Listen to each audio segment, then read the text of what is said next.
Hi friends, B R cooking and വ്ളോഗ്സിലേക്ക് എല്ലാവർക്കും വീണ്ടും സ്വാഗതം.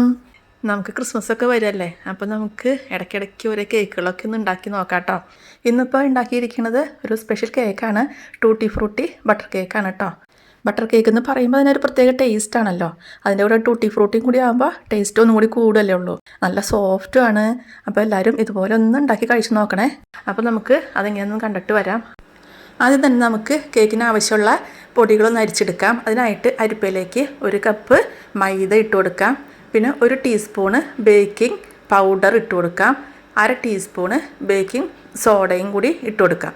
പിന്നെ 1 പിഞ്ച് ഉപ്പും അതും കൂടി ചേർത്തിട്ട് നമ്മൾ ഒന്ന് നന്നായിട്ട് ഇളക്കിയിട്ടതിന് ശേഷം നന്നായിട്ടൊന്ന് അരിച്ചെടുക്കുക. അത് 2-3 പ്രാവശ്യം ഒക്കെ അരിച്ചെടുക്കുന്നത് നല്ലതാട്ടോ. ഞാൻ ഒറ്റ തവണയായി മാത്രമേ അരിച്ചെടുത്തുള്ളൂ കേട്ടോ. അതിപ്പോൾ ഓരോരുത്തർ ഇഷ്ടം അനുസരിച്ചൊക്കെ നമുക്ക് എത്ര തവണ വേണമെങ്കിലും അരിച്ചെടുക്കാം. അപ്പോൾ നമ്മൾ അങ്ങനെ മൈദപ്പൊടി അരിച്ച് മാറ്റി വെച്ച് അതിനുശേഷം നമുക്കിനി അതിലേക്ക് ബട്ടർ കേക്കാണല്ലോ, അപ്പോൾ ബട്ടറാണ് വേണ്ടത്. അപ്പോൾ 100 ഗ്രാം ബട്ടറാണ് എടുത്തിരിക്കുന്നത് കേട്ടോ.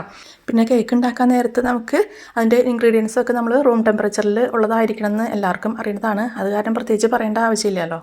അങ്ങനെ നമ്മൾ ബട്ടർ നന്നായിട്ട് സോഫ്റ്റായിട്ട് ബീറ്റ് ചെയ്തെടുത്ത് അതിനുശേഷം നമ്മൾ ഒരു 1/4 കപ്പ് പഞ്ചസാര പൊടിച്ചതാണ് കേട്ടോ. പൊടിച്ച അളവാണ് 1/4 കപ്പ്. അപ്പോൾ അങ്ങനെ ആ പഞ്ചസാര നമ്മൾ കുറേശ്ശെ ചേർത്തിട്ട് വേണം കേട്ടോ ബീറ്റ് ചെയ്തെടുക്കാനായിട്ട്. ഒരുമിച്ചിട്ട് ബീറ്റ് ചെയ്തിട്ടുണ്ടെങ്കിൽ അത് മിക്സാക്കി എടുക്കാൻ ഭയങ്കര ബുദ്ധിമുട്ടായിരിക്കും. അപ്പോൾ നമ്മൾ 2-3 തവണയായിട്ടാണ് പഞ്ചസാര കുറേശ്ശെ ഇട്ടിട്ട് നന്നായിട്ട് ബീറ്റ് ചെയ്തെടുത്തത്. പഞ്ചസാര പൊടിയായെങ്കിൽ പിന്നെ പെട്ടെന്ന് നമുക്ക് യോജിച്ച് കിട്ടുമല്ലോ.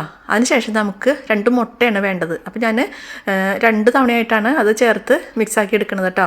അപ്പോൾ ആദ്യം തന്നെ നമ്മൾ 1 മുട്ട ചേർത്തിട്ട് നന്നായിട്ട് ബീറ്റ് ചെയ്തെടുക്കുക. അതിനുശേഷം നമ്മൾ 2ാമത്തെ മുട്ടയും കൂടി ചേർത്തിട്ട് അതുപോലെ തന്നെ നന്നായിട്ട് ബീറ്റ് ചെയ്തെടുക്കുക. അതിനുശേഷം നമ്മൾ അതിലേക്ക് 1 ടീസ്പൂണ് വാനില എസൻസും 1/2 ടീസ്പൂണ് പൈനാപ്പിൾ എസൻസും കൂടി ചേർത്തിട്ട് നന്നായിട്ട് ഒന്നും കൂടി ബീറ്റ് ചെയ്തെടുക്കുക. ഈ 2 എസൻസും കൂടി ചേരുമ്പോഴാണ് കേക്കിന് ഒരു പ്രത്യേക ടേസ്റ്റും സ്മെല്ലൊക്കെ ഉണ്ടാവുന്നത് കേട്ടോ. അപ്പോൾ നമ്മൾ നന്നായിട്ട് ബീറ്റ് ചെയ്തെടുത്ത് അതിനുശേഷം നമ്മൾ ആദ്യം അരിച്ച് വെച്ച മൈദയുടെ മിക്സ് കുറേശ്ശെയായിട്ട് ചേർത്തിട്ട് ബീറ്റർ വെച്ചിട്ടോ അല്ലെങ്കിൽ സ്പാച്ചിൽ വെച്ചിട്ടോ എങ്ങനെ വേണമെങ്കിലും നമുക്ക് മിക്സ് ആക്കി എടുക്കാം കേട്ടോ. പിന്നെ അതിലേക്ക് നമ്മൾ ടോട്ടലായിട്ട് 4 ടീസ്പൂണ് പാലാണ് വേണ്ടത്.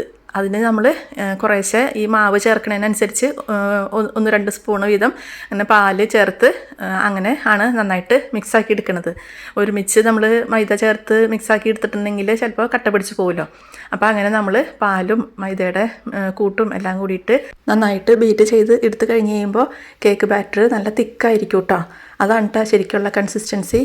അപ്പോൾ നമ്മൾ അങ്ങനെ എല്ലാം നന്നായിട്ട് മിക്സാക്കി എടുത്തതിന് ശേഷം പിന്നെ സ്പാച്ചില വെച്ചിട്ട് നമ്മൾ ഒന്നും കൂടി ഒന്ന് മിക്സാക്കി എടുക്കുക. വല്ലാണ്ട് കുത്തി ഇളക്കരുത്. നമ്മൾ സാധാരണ കട്ട് ആൻഡ് ഫോൾഡ് ആ ഒരു മെത്തേഡാണ് ചെയ്യണത് കേട്ടോ.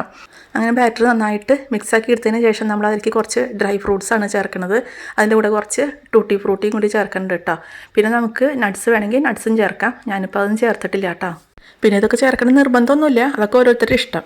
അപ്പോൾ അതും കൂടി ചേർത്തതിന് ശേഷം നമ്മൾ പതുക്കെ ഒന്ന് മിക്സാക്കി എടുക്കുക. നമ്മൾ ബാറ്ററി റെഡിയാക്കുന്നതിന് മുമ്പ് ഓവൻ സെറ്റപ്പൊക്കെ റെഡിയാക്കി വെച്ചിട്ടുണ്ടായിരുന്നു. അതൊക്കെ എല്ലാവർക്കും അറിയണതാണല്ലോ, പ്രത്യേകിച്ച് പറയേണ്ട ആവശ്യമില്ലല്ലോ.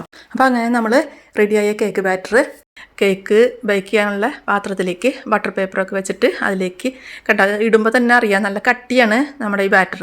അപ്പോൾ ലൂസായി പോകരുത് കേട്ടോ. അപ്പോൾ നമ്മൾ അങ്ങനെ ബാറ്റർ ഇട്ട് കൊടുത്തതിന് ശേഷം ഒന്ന് നിരത്തിയിട്ട് കൊടുക്കുക. അല്ല കട്ടി ഉള്ളതും കൊണ്ട് അങ്ങനെ പെട്ടെന്ന് എല്ലായിടത്തേക്കും ആവില്ലല്ലോ. അപ്പോൾ നമ്മൾ ഒന്ന് നന്നായിട്ടൊന്ന് എല്ലായിടത്തേക്കും പരത്തി കൊടുത്തതിന് ശേഷം നമുക്ക് ഇതുപോലെ തന്നെ ഇനി നട്ട്സ് വെച്ചിട്ടോ ഫ്രൂട്ട്സ് വെച്ചിട്ടോ ഒക്കെ എന്ത് വേണമെങ്കിലും വെച്ചിട്ട് നമുക്ക് ഡെക്കറേറ്റ് ചെയ്തെടുക്കാം. ഇനിയിപ്പോൾ നട്ട്സും ഫ്രൂട്ട്സും ഒക്കെ വേണമെന്ന് നിർബന്ധമൊന്നുമില്ല കേട്ടോ. അല്ലാതെ നമുക്ക് ഇത് പ്ലെയിനായിട്ട് ബേക്ക് ചെയ്തെടുക്കാം. അപ്പോൾ ഞാൻ കുറച്ച് ചെറിയും ടൂട്ടി ഫ്രൂട്ടിയുടെ അതൊക്കെ വെറുതെ ഒന്ന് ഇട്ട് കൊടുത്തെന്ന് മാത്രമേ ഉള്ളൂ കേട്ടോ. അപ്പോൾ അങ്ങനെ നമ്മൾ ബേക്ക് ചെയ്യാനായിട്ട് പാത്രത്തിലേക്ക് വെച്ച് കൊടുത്ത് അങ്ങനെ കറക്റ്റ് അരമണിക്കൂർ ആയപ്പോഴത്തേക്കും നമ്മുടെ കേക്ക് റെഡി ആയിട്ട് കിട്ടി കേട്ടോ. കാണുമ്പോൾ തന്നെ അറിയാമല്ലോ, നല്ല സോഫ്റ്റാണ്, നല്ല ഫ്ലഫിയാണ്. കാണുമ്പോൾ തന്നെ ഒരു ചന്തല്ലേ കാണാനായിട്ട്. പിന്നെ ഓരോരുത്തരും ബേക്ക് ചെയ്യാൻ വെക്കണ ഓവൻ സെറ്റപ്പിൻ്റെ ചൂടിൻ്റെ അനുസരിച്ച് ബേക്കിങ്ങിൻ്റെ സമയം വ്യത്യാസം വരും കേട്ടോ. പിന്നെ അതുപോലെ തന്നെ നമ്മൾ ബേക്ക് ചെയ്തതിന് ശേഷം പുറത്തേക്ക് എടുത്ത് വെച്ചിട്ട് നമ്മൾ ആ ചൂടോട് കൂടിയിട്ട് തന്നെ പാത്രത്തിൽ നിന്ന് മാറ്റി വെക്കുകയാണെന്നുണ്ടെങ്കിൽ അത് കരിഞ്ഞു പോകുന്ന പേടി വേണ്ട കേട്ടോ. പലരും ഇങ്ങനെ പറഞ്ഞ് കേട്ടിട്ടുണ്ട് അടി പതുക്കെ കരിഞ്ഞു പോയി എന്നൊക്കെ. അത് ചൂടിൻ്റെ അനുസരിച്ചും പിന്നെ നമ്മൾ പാത്രത്തിൽ നിന്ന് മാറ്റാനുള്ള സമയത്തിൻ്റെ അനുസരിച്ചൊക്കെ വ്യത്യാസം വരും കേട്ടോ. നമ്മളിങ്ങനെ തൊടുമ്പോൾ തന്നെ കണ്ടോ നല്ല സോഫ്റ്റാണ്, നല്ല ഫ്ലഫിയാണ് കേട്ടോ. അപ്പോൾ എല്ലാവർക്കും വീഡിയോ ഇഷ്ടമായില്ലേ? പിന്നെ ഒരു കാര്യം ഞാൻ പറയാം, നമ്മൾ ഇതിലേക്ക് ചേർക്കണ ഈ ഫ്രൂട്ട്സൊക്കെ ഉണ്ടല്ലോ, മുകളിൽ വെക്കുന്ന ഫ്രൂട്ട്സൊക്കെ അത് കേക്ക് വേവായി വരുമ്പോൾ എങ്ങനെയായാലും താന്ന് പോകും കേട്ടോ. താന്ന് പോവാതെ ഒരിക്കലും ഒരാൾക്കും കിട്ടില്ല. അപ്പോൾ നമ്മൾ എന്താ വേണ്ടതെന്ന് വെച്ചിട്ടുണ്ടെങ്കിൽ കേക്ക് ഒരു 3/4 വേവായി കഴിയുമ്പോൾ എന്ന് വെച്ചിട്ടുണ്ടെങ്കിൽ നമുക്ക് അരമണിക്കൂറാണല്ലോ ബേക്ക് ചെയ്യണത്. അപ്പോൾ അത് ഒരു 25 മിനിറ്റൊക്കെ ആയി കഴിഞ്ഞ് കഴിയുമ്പോൾ നമ്മൾ അതിൻ്റെ മുകളിൽ മൂടി തുറന്നിട്ട് നമുക്ക് വീണ്ടും നട്ട്സോ ഫ്രൂട്ട്സോ എന്തെങ്കിലുമൊക്കെ വെച്ച് കൊടുത്താൽ മതി കേട്ടോ. എന്നാലേ നമുക്ക് കറക്റ്റായിട്ട് മുകളിൽ ഫ്രൂട്ട്സും നട്ട്സൊക്കെ നിൽക്കുള്ളൂ കേട്ടോ. ആ സമയമായിപ്പോൾ എനിക്കൊന്ന് മിസ്സായിപ്പോയി, അത് കാരണം കറക്റ്റായിട്ട് വെക്കാൻ പറ്റിയില്ല. എന്നാലും ഒരുവിധം അത് വാങ്ങുന്നതിന് മുമ്പ് എനിക്ക് വെക്കാൻ പറ്റി കേട്ടോ. അപ്പോൾ അത് കാരണം വലിയ കുഴപ്പമില്ലാണ്ട് ഫ്രൂട്ട്സൊക്കെ അങ്ങനെ ഇരുന്ന് കിട്ടി കേട്ടോ. അപ്പോൾ ഈ കേക്ക് എല്ലാവർക്കും ഇഷ്ടമായില്ലേ? വീഡിയോ കണ്ടിട്ട് എല്ലാവരും ലൈക്ക് ചെയ്യുക, കമൻറ്റ് ബോക്സിൽ കമൻറ്റ് ഇടുക. ചാനൽ സബ്സ്ക്രൈബ് ചെയ്യാത്തവരുണ്ടെങ്കിൽ സബ്സ്ക്രൈബ് ചെയ്യാനും മറക്കരുത് കേട്ടോ. പിന്നെ ബെല്ലൈക്കണും കൂടി ഒന്ന് ഓപ്പൺ ആക്കണേ. അതുപോലെ നിങ്ങളെല്ലാവരും നിങ്ങളുടെ ഫ്രണ്ട്സിനൊക്കെ ഒന്ന് ഷെയർ ചെയ്ത് കൊടുക്കണം കേട്ടോ. കൂട്ടുകാർക്ക് ഷെയർ ചെയ്ത് കൊടുക്കാൻ ആരും മറക്കരുത് കേട്ടോ. അപ്പോൾ നമുക്ക് ഇനിയും ഇതുപോലെ നല്ല നല്ല പുതിയ ഓരോ വീഡിയോസായിട്ട് വീണ്ടും കാണാം. താങ്ക്